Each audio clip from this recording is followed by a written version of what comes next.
New York, 1834. In the middle of America's Second Great Awakening, a failed carpenter named Robert Matthias walked into the city, claiming he was no longer an ordinary man. He called himself Matthias, the prophet of the God of the Jews, and declared that God had chosen him to rebuild society under absolute male authority. Matthias found his opening in Elijah Pierson, a wealthy religious reformer devastated by the death of his wife.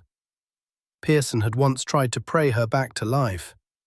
Matthias convinced him that a new divine kingdom was beginning. Soon, wealthy Benjamin and Ann Folger joined them.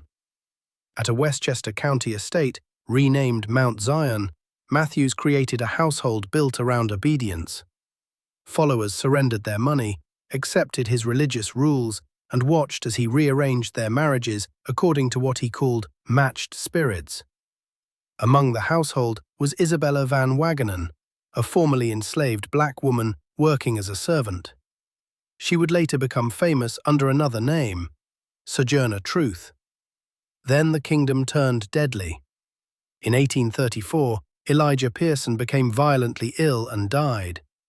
Suspicion immediately fell on Matthias. Rumors of poisoning, adultery, stolen money, and beatings exploded across New York's penny press. In 1835, Matthias stood trial at White Plains for Pierson's death. Prosecutors failed to prove murder, and he was acquitted. But the courtroom was not finished with him. He was convicted of beating his adult daughter and received jail time. The kingdom of Matthias collapsed almost as quickly as it had appeared. Van Wagenen fought back against attempts to blame her for the cult's crimes. Years afterward, as Sojourner Truth, she became one of America's best-known abolitionist and women's rights activists. Matthias disappeared into obscurity. His kingdom had lasted barely long enough to become a warning. A self-declared prophet, financial control, sexual domination, family violence, and followers who reorganized their entire lives around one man's revelations.